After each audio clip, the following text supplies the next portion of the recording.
Please welcome Peter Templeton, Senior Vice President of Global Marketing Development, USGBC.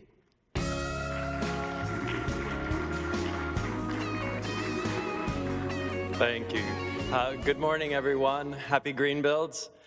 It is the Friday of an incredible week, and we are really thrilled that so many of you are here with us this morning because we're going to continue to deliver more exciting content and updates on what's happening across the green building movement. Today, I have the distinct pleasure of introducing someone who has championed existing buildings as a crucial component of tomorrow's cities. Stephanie Meeks is President and CEO of the National Trust for Historic Preservation. Under her leadership, the Trust has helped revitalize communities, saved imperiled places, and engaged new audiences in preservation work. Ms. Meeks oversees the Trust's efforts to conduct research, provide solutions that promote the reuse and reinvestment of older and historic buildings across the U.S., bringing attention to places that reflect the many contours of our past. She is also the co-author of The Past and Future City, How Historic Preservation is Reviving America's Communities. Ladies and gentlemen, please join me in welcoming Stephanie Meeks to the stage.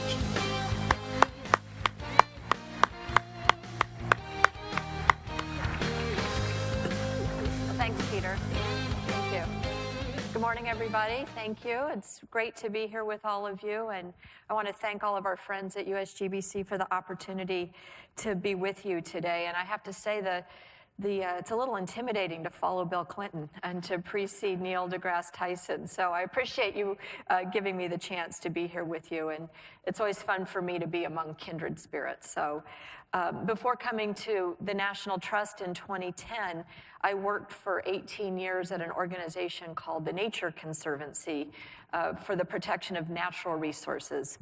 And when I got to the National Trust, I found that many of the same principles really applied at my new job. And of course, these are many of the same issues that define green build, like environmental sustainability and resilience. But those characteristics are also inherent in preservation. I think that people often think that historic preservation especially is about trapping the past in amber. But really, we think it's about managing change and helping to ensure a smooth continuum between the past, the present, and the future so that communities are more resilient to weather transitions, but resiliency of a social and economic variety as well. So that's one of the reasons why we think our older buildings are so critical. And there are many more. And I hope that after you leave this session today, you'll never look at the old buildings in your community the same way again, because they're not just pretty to look at. They're economic engines and the bedrocks of our community, not just for environmental resilience, but economic and social resilience as well. They can help solve some of today's problems and create a foundation for future prosperity and sustainability. As I sometimes say to audiences who don't know anything about preservation, I'd say if there's one simple thing that I could tell you that would help you lose weight and save more money and sleep better at night, I bet you would probably do it.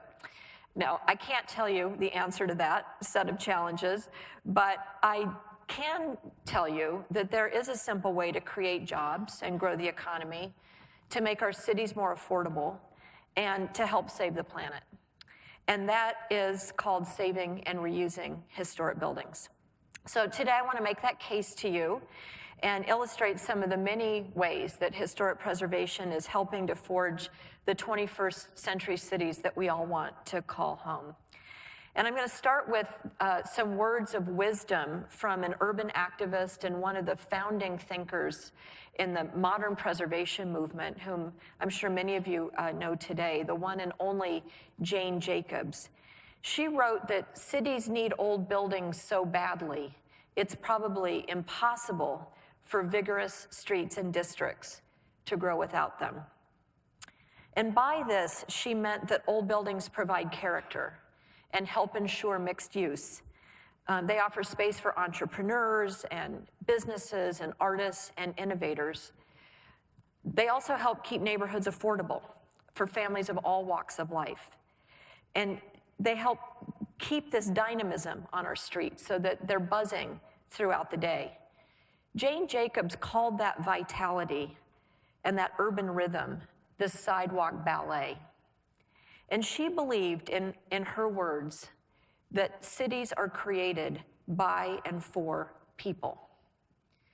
Now that may seem really intuitive to us today, but when she wrote those words in 1961, she was out of step with and way ahead of her time.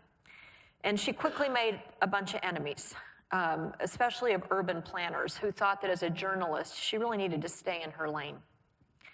But she persisted. Just take a listen. The kind of planning that we ought to have should not be planning that begins with what is nasty here, what do we take out, but rather what is missing here. Which of the conditions that are needed to make this a lively and convenient place that works? Why, for instance, weren't people walking in the areas that all the artist conceptions had shown full of happy promenaders? They weren't there. Where are the happy promenaders? I love that quote.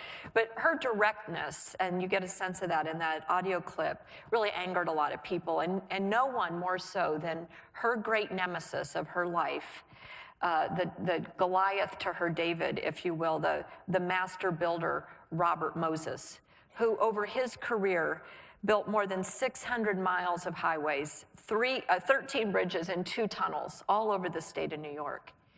Robert Moses believed, and these are his words, that cities are created by and for traffic.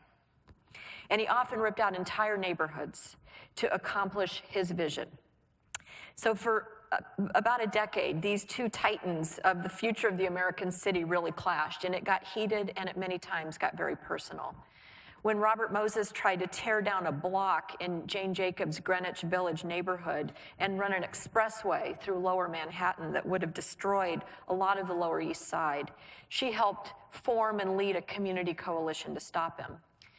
Now, she didn't win every battle, but she won more than she lost. She was one of the people who rallied to try to save Penn Station.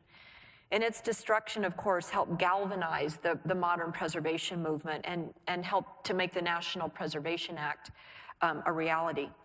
But she won more battles than she lost. And over the years, she helped turn the tide against the so-called urban renewal projects that were devastating so many neighborhoods across America. And she helped create an intellectual foundation for today's preservation movement. Now, a half-century later, we know for a fact that older buildings are critical to the success of our cities. When Jane Jacobs made this case in the 60s, of course, she didn't have access to computers or the massive amounts of data that are publicly available to us and right at our fingertips. But today we have those tools. And so at the National Trust, we decided to put her thesis to the test.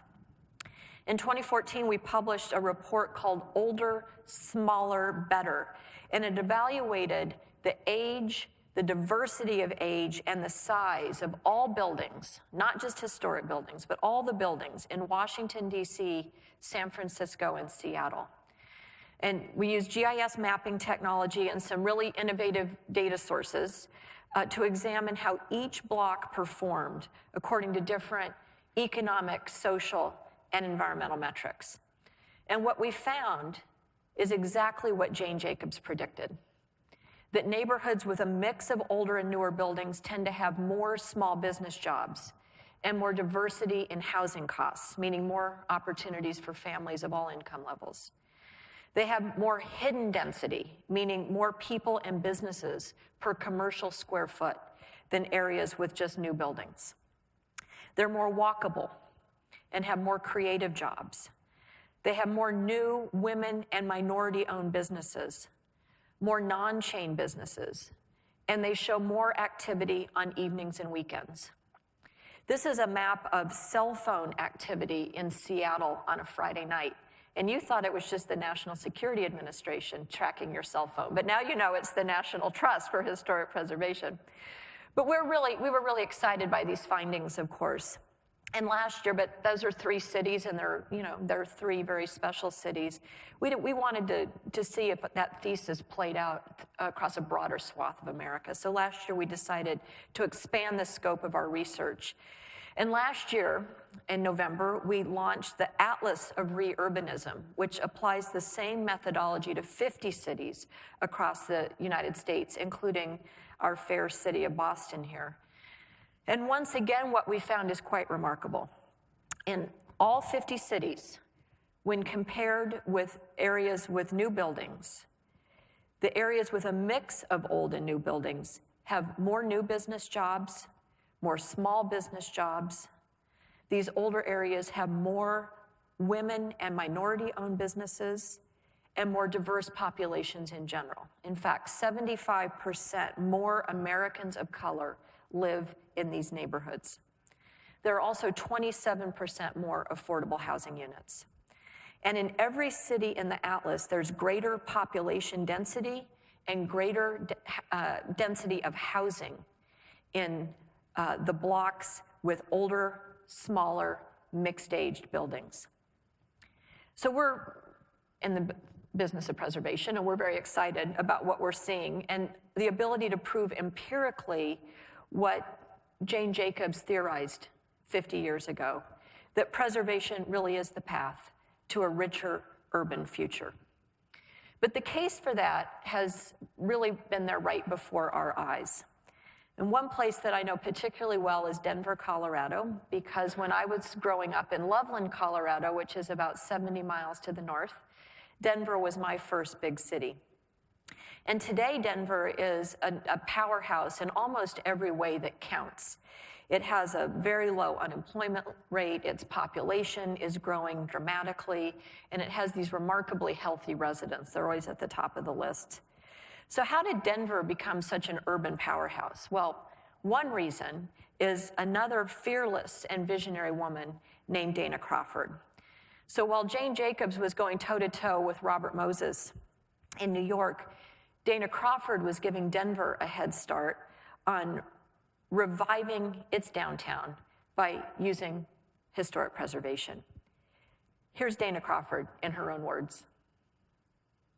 Well, I've been looking for quite some time since I had moved to Denver for an area where I might bring the affection that I had developed for the city of Boston to Denver, a place where we could mark the history of the community and would be a wonderful gathering place for a lot of people from all walks of life, all incomes and all backgrounds. So then when I was shopping at Goodwill Industries on Larimer Street, I did drive by the 1400 block, and I was quite fascinated by the architecture. So then I began to do research about it and found that it was, in fact, the block where everything started. So she began her work in the Larimer Square neighborhood of downtown Denver, which at the time was a pretty down at the heels area. As with so many other so-called urban renewal plans of the 1960s, Denver was planning to revitalize its downtown by tearing it down. And already nearly 30 blocks of their historic downtown had been destroyed. I want you to keep your eye on the bell tower that's between the two arrows there. This is Denver's downtown before urban renewal, quote unquote urban renewal, and here it is after. Better living through parking lots, I like to say, and I think Robert Moses would have been very proud. But Larimer Square, which is in the upper right-hand corner, is one of the few places that survived the wrecking ball, and that's because Dana had a different vision, as you just heard. She believed people would much rather live in a neighborhood that kept its historic character. I don't know whether it's genetic or not, but I'm attracted to beautiful places, and a lot of times they happen to be places that have become ignored. When I go around the country on consulting jobs and I get to the towns, I always say, take me to your pigeons and your pensioners, and then I find the beautiful buildings. So with her friends and neighbors, she started buying many of the buildings on that 1400 block, often for little more than the price of the land that they were on. And by 1965, her company had acquired most of the city block. Now, Dana will tell you that it wasn't an easy lift. The bankers didn't believe her. Nobody wanted to give her money. But she was right. And by the 1980s, Larimer Square was a really powerful example of what could be accomplished through historic preservation. So inspired by that success and with some help from the National Trust's office in Denver, the city created a lower downtown historic district. They put a moratorium on demolition of historic buildings in the city, and they helped pass the third historic tax credit, state tax credit in the nation. And it's really paid off for them. Today, Lodo, as it's known, is really considered the heart of the city with the lowest vacancy, commercial vacancy rates around. And Denver's Union Station, which is on the slide behind me, is one of Dana's most recent projects. She's still going strong at 85 years old, really an inspiration to me. Now, one of the business owners who flocked to this area was John Hickenlooper.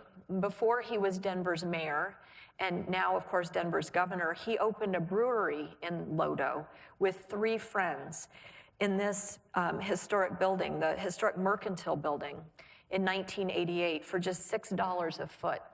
And within 10 years, their investment was already worth 100 times that. It was worth 100 times that. And that same preservation-minded spirit today is remaking Denver neighborhoods like Capitol Hill and Uptown, Highland, and River North. But of course, it's not just Denver or even a big city story. The same dynamic of historic assets seeding economic revival has been happening all over America in towns of all shapes and sizes. And I bet, would have seen it in your hometown as well. At the National Trust, we've seen this revitalization play out time and again through the work of our subsidiary, the National Main Street Center, which for over 40 years now has been working with local groups to revive town centers by capitalizing on the distinctive features that make them unique and using their historic assets to forge a foundation for growth. Main Street organizations are creating permanent jobs and attracting new investment and have enhanced more than 250,000 buildings for community reuse over the past 40 years. And we've seen it work at all scales, in small towns, but also in major commercial corridors. They're really compelling reasons why this rejuvenation through downtown investment works. But as the Main Street's chairman, a man named Ed McMahon, whose day job is with the Urban Land Institute, likes to put it, in a world where capital is footloose, if you can't differentiate your city or project from any other place, you'll have no competitive advantage. And we're seeing this play out all over the country right now as urban America is experiencing a renaissance. And as you know, right now, the 2 largest generations ever in the history of this country, the millennials and the baby boomers, are leading a drive back into our cities. And one of the main reasons they're coming into the cities is because of the historic character of these places. As one young engineer in Baltimore said to me, people want a lot more authenticity in what they wear, in what they eat, and certainly in where they live. Or in the words of Ann Olson at the Buffalo Bayou Partnership in Houston, she said, young millennials don't come to cities for jobs anymore. They come for quality of life. And that's the kind of quality of life that older places can help provide. In 2014, the architectural firm Sasaki and Associates conducted a survey and asked people, what is it exactly that you love about the city that you live in? One of the most popular answers by far was historic buildings.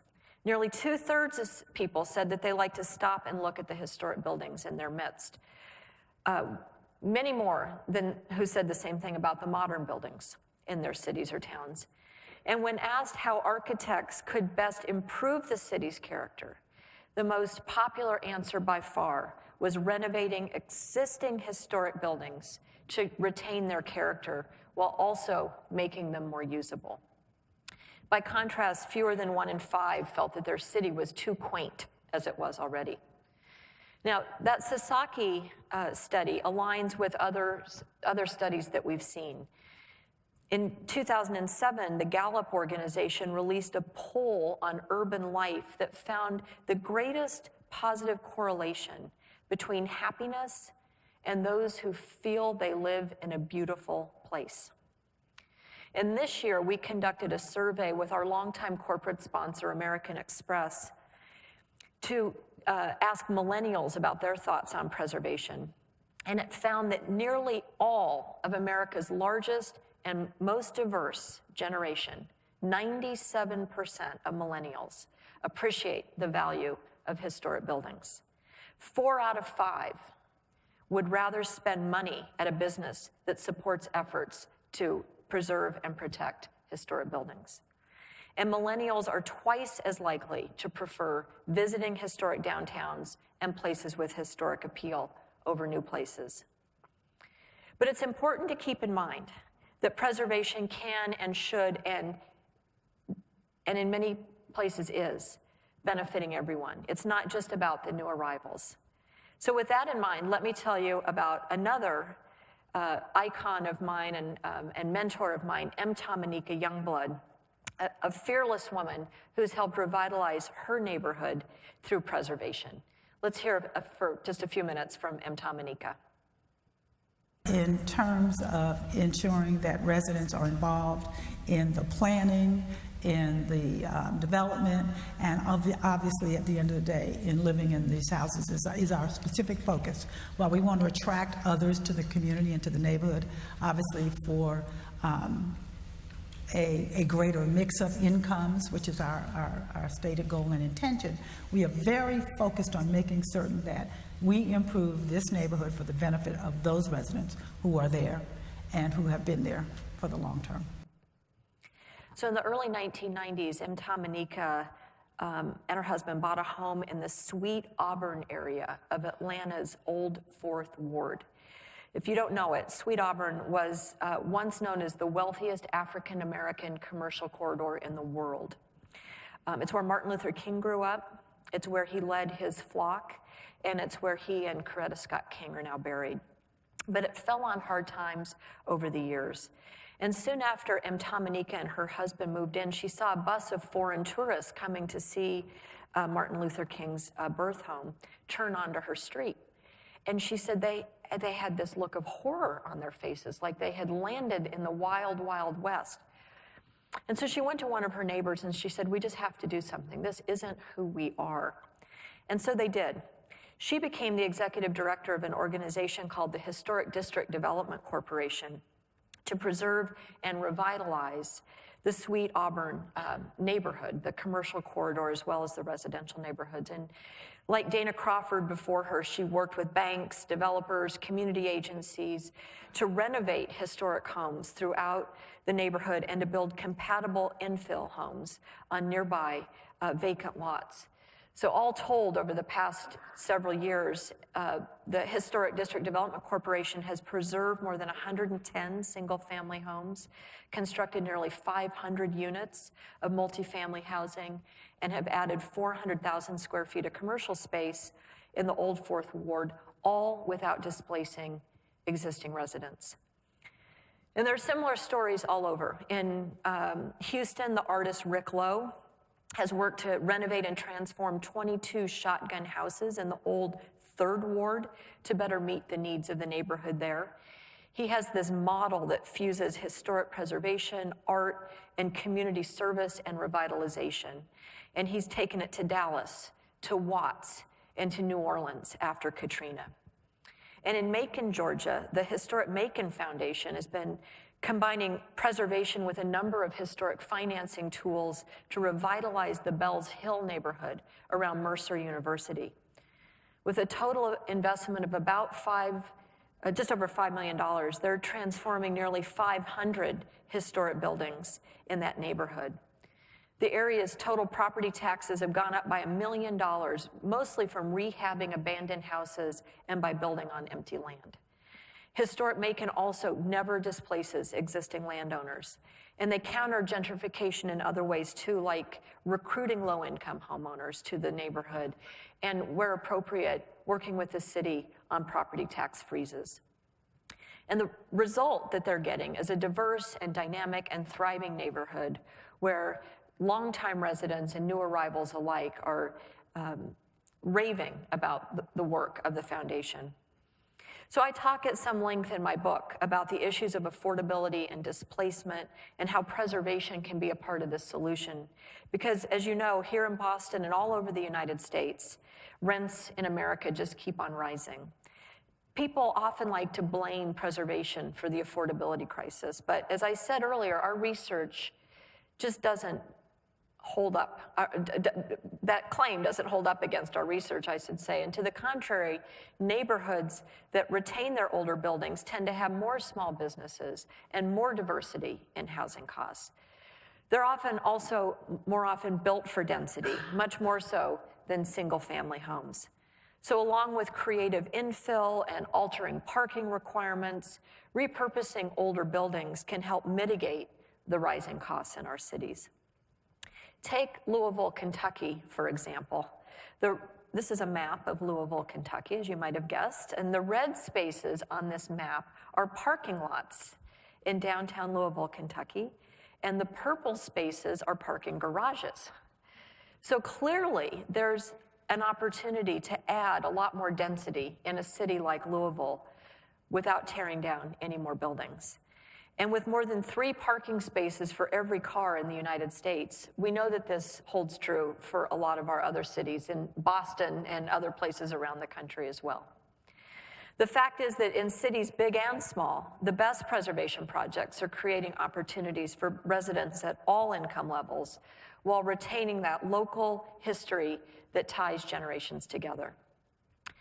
So gentrification and displacement and affordability are some of the most challenging issues that our cities are facing today. But another problem, near and dear to this audience's heart, I know, is climate change. So let me tell you about another trailblazer in our field, a woman named Lisa Craig. She's the Chief Preservation Officer for the city of Annapolis, Maryland. Annapolis, Maryland is the city in the United States with the most 18th century homes still standing. Now, in the early 1960s, Annapolis experienced nuisance flooding, so they kind of describe that as flooding up to their knees, 3 days a year. It's one of these cities that itself is sinking, subsiding, while sea level is rising. So today, the city floods 30 to 40 days a year. And the trend line is getting worse. By 2030, it's expected to flood every other day. And by 2045, it will flood every day. Now, Annapolis's slogan is the sailing capital, but I'm pretty sure this isn't what they had in mind when they came up with that. So working with the mayor and other city leaders, environmental scientists, and neighborhood groups, Lisa has been leading an initiative called Weather It Together. And she's tying preservation efforts to sea level rise and figuring out what are they going to do with these remarkable historic buildings which drive so much tourism to the city of Annapolis. So among the solutions they're looking at are things like raising up some of these buildings, and they're going to build a larger seawall to protect their historic core. But at the same time, part of her task is acclimating all the residents in Annapolis to the fact that these floods are now just part of the new normal. Just last week, Annapolis became the first city in the nation to release its own cultural resource hazard adaptation mitigation plan, which surveys their local resources and makes preparations for their future. Now, I'd strongly advise many more towns across the country to look at what Lisa's team has done, and especially along the coast, because we all know that it's not just Annapolis that's at threat. Cities all over America are threatened by rising tides and storms and drought. We just have to look at what's happened in the last couple of months with Hurricane Harvey, Irma, Maria, and the devastating forest fires on the West Coast. So to grapple with what's driving these increasingly dangerous weather patterns, we all know that we need to reduce our carbon footprint. And reusing historic buildings is one of the best ways to go about it. The architect Carl Elefante coined a phrase, "The greenest building is the one already built." And it's true. Our research has shown that it can take decades for even a new LEED certified building to make up for the energy and environmental costs of its construction. The fact is that an average 50,000 square foot commercial building embodies the same amount of energy as 640,000 gallons of gasoline. And when a building that could be reused is demolished, all of that energy is wasted. And of course, more than energy is lost. Many of those older buildings are inherently energy efficient by design. They reflect a wisdom from a bygone era before central heat and air about how to keep buildings naturally warm and naturally cool in the summer. A study by the U.S. Energy Information Administration found that commercial buildings built before 1920 are more energy efficient than buildings constructed after that time period. And results from New York City, which is required to disclose its energy performance, also demonstrate that older buildings, pre-1920 buildings, are far from the worst energy users in the city. So encouraging adaptive reuse and retrofits is a proven and effective way to reduce our energy costs and to mitigate further environmental damage. And that's why since 2020, we've been working with the U.S. Green Building Council to fine-tune the LEED standards to take advantage of these naturally inherent green properties of historic buildings and improve the incentives to reuse historic buildings. And partly as a result, we've seen more LEED certified historic buildings now across the country, which makes me very happy. We've also found another great tool for encouraging building reuse, and that's outcome-based energy codes. In an outcome-based system, rather than judging energy code compliance based on whether a building owner implements a certain retrofit, these codes monitor the performance of the building after the fact. So in other words, owners agree to a predetermined set of performance outcomes, and then they're free to retrofit the building in any way they'd like. And it's been a great way for us to experiment. It's not prescriptive, and it gives the owners of historic buildings the flexibility to try different things. We've tried a few years ago in partnership with the city and the officials of the New Buildings Institute, we drafted and piloted a new outcome-based energy code framework for the city of Seattle. And it's really provided a wonderful opportunity for us to show that older buildings can compete and even exceed the kind of high performance often associated only with new construction.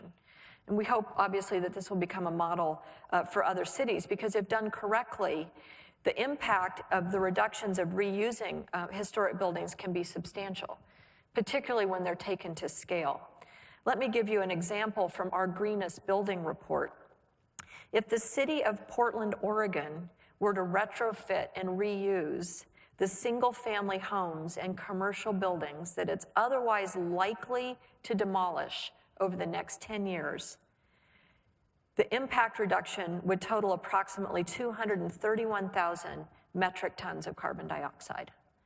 That's about 15% of Portland's stated carbon reduction goal. So they could save 15% of their goal right off the top just by conserving the building stock that they already have. So we know that we can't just build our way to carbon neutrality. We need to be really thoughtful about the historic buildings that we have in our midst. We recycle our cans and newspapers. I think we need to recycle our buildings as well. So these energy codes that I just spoke about are part of a comprehensive toolkit of policies that we've been working on to make it easier to recycle buildings. And I won't go into too much detail about this today, because I find that flexible building codes and historic district designations is about the time when I start to lose audiences and eyes start to glaze over. So I will encourage you to read my book at some point in the future, or look at our website, savingplaces.org, where you can find a lot of detail on all of these topics. But over the past few years, we've been partnering with the Urban Land Institute to assess exactly what urban policies can help facilitate building reuse and how they can best be promoted and implemented. We talked with city officials, developers, building owners, community organizations in 5 cities, in Baltimore, Philadelphia, Detroit, Chicago, and Los Angeles, to ask these questions. What are the barriers? What makes it hard to reuse buildings in your city? And just 2 weeks ago, we released a comprehensive report from all of those studies. It's called Untapped Potential, Strategies for Revitalization and Reuse. And you can find it on our website, savingplaces.org. It suggests that communities of all sizes can use tools such as form-based zoning and smarter parking requirements to make it easier and less expensive to reemploy older buildings. And we also included in that report a model adaptive reuse ordinance, which we hope can be adapted to cities and tailored to their specific needs. So all of these tools, which I go into my book, as well as all of the tools that we have working for us across the country. I've just lost my place somehow. Sorry about that. But I'm almost done. You'll be glad to know. Almost done. Yeah, almost done. That's the last slide. That's why I'm confused. So all of these tools and all of this work that we're doing in these cities is part of an effort that we are working on at the National Trust called re-urbanism. And the whole idea is to stitch our cities back together and to think about all the ways that our historic buildings are building economic vibrancy, as I've talked about today, are promoting environmental sustainability. But there are also opportunities for us to bring our communities together in a social way as well, as we think about elevating the stories of different people and telling those stories and making sure that we're celebrating the history of all Americans and not just a few. We really do believe that our historic buildings can make our cities, our 21st century cities, the kinds of places where we all want to live to support all of these fantastic social outcomes. And the best part, of course, is that our historic buildings they're already here. That we don't have to build them, we just have to figure out how to bring them into the 21st century with us. Thank you again for the opportunity to be with you today and for all that you're doing in your own communities. Thank you very much.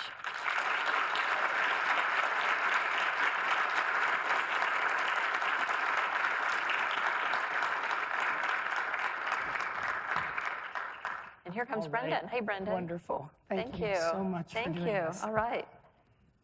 Hi, guys. My name is Brendan Owens. I am staff with USGBC in Washington, D.C., and I want to tell a quick story about why I'm up here. 2 months or so ago, we were doing some advanced planning for all the stuff that happens at Greenbuild, and I got a call from Kate Hurst, who is one of the Greenbuild, probably the Greenbuild lead from a USGBC staff perspective, and she called me and she said, "Hey, Brendan, we got an issue. One of our master speakers doesn't think that she has enough content to fill a whole hour." And I was like, "Who is that?" And she said, "Stephanie Meeks from National Trust." I was like, that is hilarious to the point of being absurd, right? I was like, there's just no way that this woman doesn't have enough content that is going to keep us engaged for an hour. And it turns out that wasn't the case, clearly. One of the things, which is the thing that I really love about this story, is that Stephanie didn't want to talk for an hour. She wanted to have a dialogue. She wanted to engage.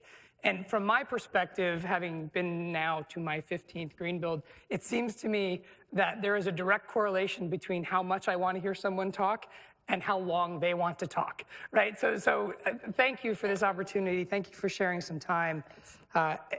The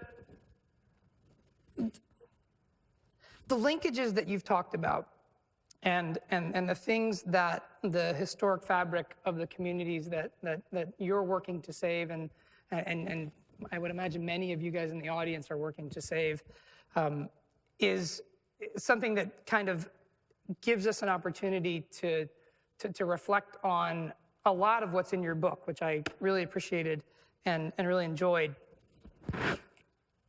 But I want to talk about a couple things that have been a theme throughout this week at Greenbuild. I want to talk about resilience because I think that's one of the things that's been on our mind, whether it's because of Puerto Rico or Houston or Florida, and the challenges that we have in the places that we are experiencing the most significant impacts of climate change.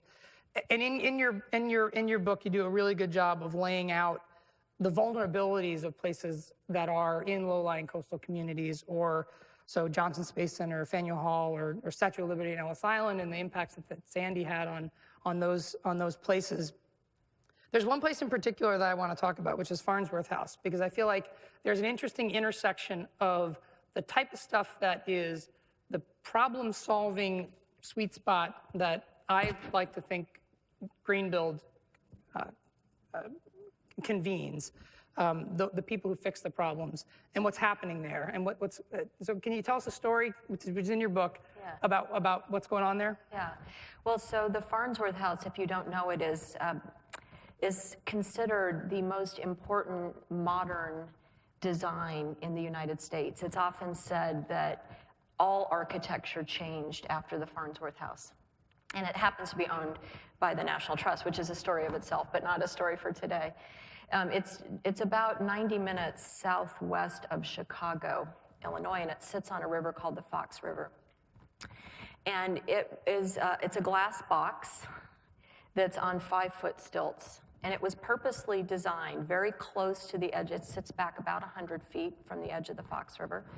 And it was designed to be part of a landscape that floods. And when you're in this house, which is very small, it's about 1,100 square feet, you really feel one with nature. I mean, you're just right there. And you feel like you're just on the river. Well, the problem is that the flood patterns have changed. And the 100-year, so this house at 5 feet tall was designed to be just above the 100-year floodplain. And the 100-year floodplain has shifted quite dramatically in the last 30 years. And that house, the water now comes right up to or into the house every 2 or 3 years. So as the steward of this place, this nationally and internationally significant architectural icon, the question is, what do we do about that? And we have been evaluating a number of different options, including the possibility of moving the house was one to higher ground, or putting a berm under the house, or the option that we are most intrigued by is putting a hydraulic lift under the house so that it maintains what the architect thought was, it maintains that relationship with the river, which is such an important part of its design, but uses technology when required. So we think that from a preservation standpoint is probably the right outcome for the Farnsworth House. The challenge is that it's an expensive option. It's a $4 million option. And I'd say the one downside to that option is that obviously can't be replicated at scale. Right. And I think that's the type of creativity and engaged thoughtfulness that is the hallmark of a lot of what we're going to be as a community facing in terms of saving the places that are vulnerable in terms of what's going on with whether it's climate change or whether it's just habitation patterns shifting around.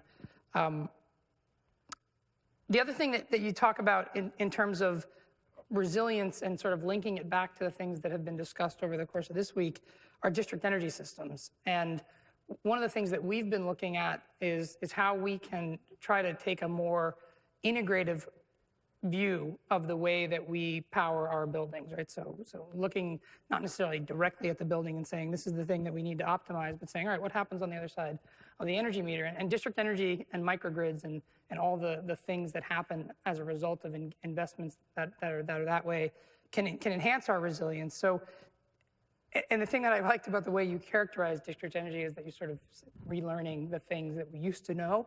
And I'd like to just let these guys hear a little bit about what your thinking is there. So, you know, in my talk today, I talked about the hidden density of historic buildings, the fact that they're smaller, adaptable, flexible, and those are all positive things. One of the challenges, though, of preserving historic buildings or owning them is that they're small. Yep. And so one of the things that's really attractive about district energy is that it enables multiple owners of small commercial buildings to come together and to share the costs of a more sustainable and lower cost energy source, Right. like district energy. And small building owners they're looking for those kinds of advantages that you know, if you have a huge building, you have that scale already. But if your building is 10,000 square feet or 20,000 square feet, it's very hard oftentimes to come up with those sorts of at-scale savings and investments on your own. So we talk a little bit in the book about a program that we implemented with the U.S. Department of Energy a couple of years ago called America Saves, where we were doing just that. We were going to these Main Street communities and enlisting small business owners or small building owners on these commercial corridors downtown to band together to invest in retrofits Right. that made their buildings more environmentally sustainable. Yeah, and the other thing, I live in a small place with my family, and 10 square feet matters a lot when you only have 1,400, right? So the other thing that you can do is you can maximize the asset value by downsizing the amount of space that you dedicate to mechanical equipment, right? So, and I think that's a really interesting and useful thing where we can link some of the things that are happening in the green building community to things that are priorities for the preservation community, and really sort of make 1 + 1 = 3 or 5 or 7 in those instances. We're going to take a bit of a left turn on the concept of resilience, because one of the things that I have really appreciated over the past several months is the statements and the work that the National Trust has done around the issue that many communities in the U.S. are facing with interpretation of Confederate memorials. And I want to read a piece of what the statement that the Trust put out on Confederate memorials in July of this year. And then they followed up with another one after the events unfolded in Charlottesville. And I'm reading this because I appreciate how thoughtful this is, and I also appreciate the place of authority that it comes from, and the position that you hold within the preservation community and helping people navigate what are some very difficult conversations. So it says, at the National Trust, we believe that historic preservation requires taking our history seriously. We have an obligation to confront the complex and difficult chapters of our past and to recognize the many ways that our understanding and characterization of our shared American story continues to shape our present and future. They have a bunch of other stuff, but they close by saying that we should always remember the past, but we do not necessarily need to revere it. As communities work to determine the appropriate balance, we hope they move forward in a transparent, deliberative, and inclusive way that embraces the complexity here, examines many possible alternatives, and allows for a thoughtful community dialogue that gives all sides a chance to be heard. So the last time that we were in Boston, one of our keynote speakers was Desmond Tutu, who was a South African bishop who led the Truth and Reconciliation Commission after apartheid in South Africa. And I have been coming back to the moment. It was right after President Obama was elected, so it was a very different time in America. And the things that he shared, and I've been reflecting on the things that happened in South Africa with the way they dealt with their history through this Truth and Reconciliation Commission, and the way that it's happened in America with erection of Confederate memorials during the Jim Crow era and during the civil rights struggles in the 60s. And there's a difficult amount of history that's here that is being intertwined with its historic context. And I'd love to hear you talk about it in your book, and I'd like you to share some of the thoughts that you conveyed, because the idea that this opportunity and this obligation that we collectively have to address these icons in our community and these places that are part of our social fabric is an opportunity to do one of two things, it seems to me. We can either continue to divide the way that we seem to be going, or we can use it as an opportunity to engage and try to understand each other better. And I think that's the thing that I took away from the things that you've written, is that you're saying that there's no right answer. There's not just a way to do this. It's not just about knocking them all down, and it's not just about leaving them where they are. You talk about the fact that it needs to be an engaged community dialogue, and that's going to take some effort. And I'd love to hear you say more about it. Well, we could spend an hour just on this topic. I know. I did more research for this 10 minutes than I did for anything else at Greenville. And it's a topic near and dear to my heart, and obviously it's one that we've all been paying attention to a lot across the nation. You know, I think what surprised people about our statement is that we're the National Trust for Historic Preservation, and we said we don't necessarily need to preserve all of these monuments, and that it's really important to understand the history of the monuments themselves, and only by understanding the history and the fact that many of them were built in the Jim Crow South as a way of beginning to change the narrative about the Civil War as the lost cause.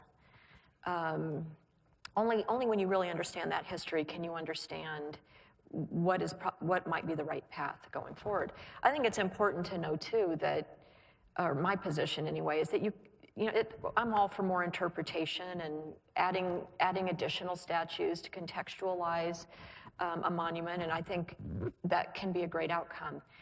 But you can't do that everywhere. It's hard to contextualize a traffic circle, for example, when people are whizzing past. And we went on to say in that statement that public monuments on public land, maintained with public funding, really need to represent the public values of the United States. And so I think under the best circumstances, community dialogue can help drive the kind of reconciliation that Desmond Tutu led in South Africa, and which we have not had in the United States. And many African-American scholars and friends of mine and colleagues say that they think that's a big part of the reason why racial tension continues to kind of dog this country, because we've never just gone through that process. So maybe this can be a turning point, and we hope that rather than just taking statues down in the middle of the night, although I understand why some city leaders feel the need to do that for public safety, that there is an opportunity to have a fuller dialogue here, learn a little bit more about ourselves, and hopefully it will promote healing. And I think that one of the things that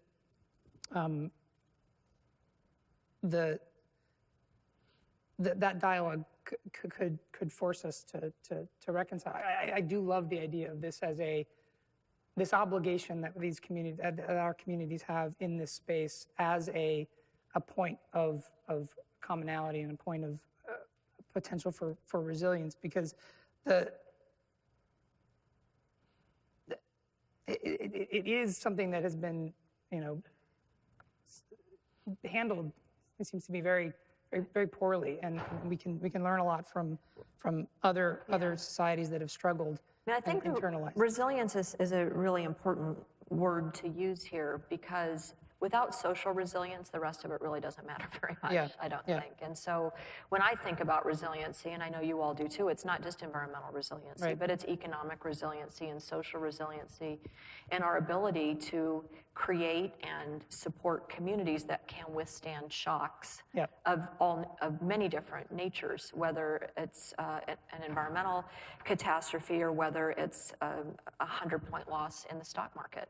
And how capable are we to support our community members across all income levels?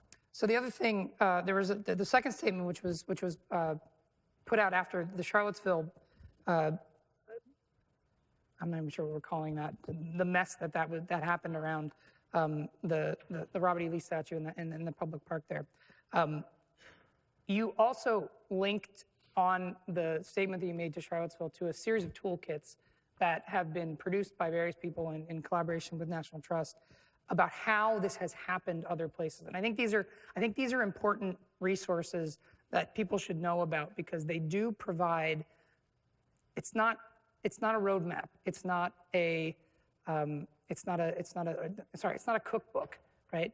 But it is a way to frame these issues based on what I'd consider to be successful examples of how some communities in Richmond and in Montpelier and in what's unfolding in Demopolis, Alabama, with the which is an interesting story if you have a chance to Google that, about how these are happening and successful interpretation of all these things. And I think that the work that you've done with UVA in collaboration and the work you've done and those resources on your website need to be more broadly known. And I don't know if you want to say anything specific about Well, those. yeah, well, thank you. I mean, so the notion is there isn't one right way to do this. Right. There is no one right answer. And several cities and towns and community organizations have called us and said, what should we do?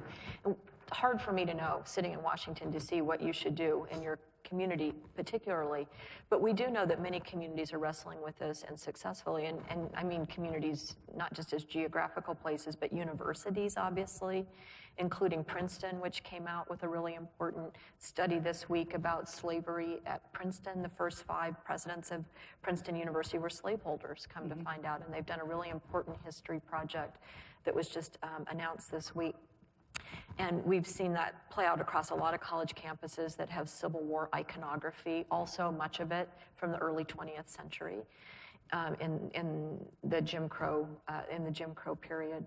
So there isn't one right way, but there are lots of communities that are wrestling with this question. So we thought as a national organization, one of the things we can do is see what's working and sometimes what's not working and make that available to other people so they don't necessarily have to start at ground zero as they contemplate the Confederate memorials and school names and street names in their own cities and towns. Yeah, I was born in Alabama, and I didn't live there my whole life, but I went to high school there for a couple of years, and I got a healthy dose of lost cause programming in that high school experience. So in a lot of ways, green building has been useful because I also went to engineering school, and I've spent the last 15 years sort of deprogramming my brain from everything I learned wrong about how to build buildings in engineering school. So there's a nice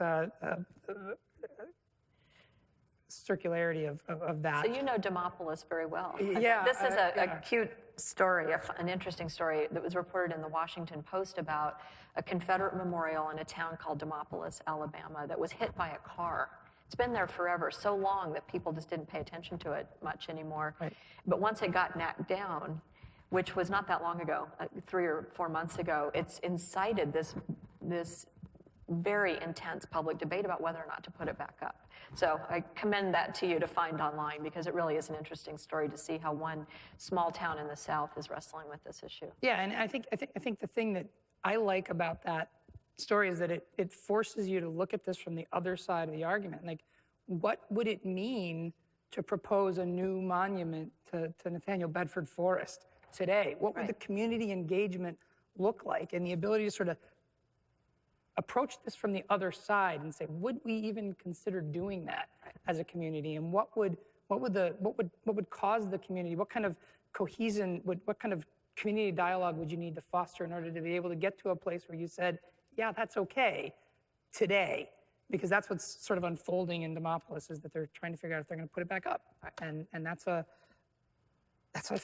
fascinating and again, this moment of social resilience that could emerge, hopefully will emerge from this experience that they're having, is going to be interesting to watch unfold. And hopefully there's more lessons that we can learn and more lessons that you can tell, that you can help shape around and tell to everybody from there. All right.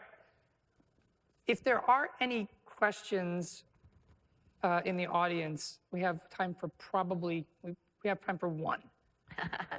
Or maybe 2. I'll talk fast. Very selfish in that. But. Hi. Hello? Hi. Good morning. Thank you for this talk. Going back to the beginning, Jane Jacobs, she talked about how the real estate and development markets offer more funding for cataclysmic change and major abrupt development. Do you think that is still the case? And if so, what approaches would you like to see stakeholders take and adopt? So like across the sectors, banking, development, and communities. Thanks. Yeah, thank you. That's a good question. I think that the capital markets have gotten a lot more comfortable with historic buildings. And we have tools, one that I'd love to just put a plug in for, like the federal historic tax credit, which we're hanging onto by our fingernails right now through this tax reform process, that make the economics around historic buildings much more palatable for bankers. So 34 states have a state historic tax credit, and then there's a federal historic tax credit. And as I'm traveling around the country, I have to say I think the tide has started to shift about the interest and the interest in investing in historic buildings. And it's really largely being driven by this millennial boom moving back into cities.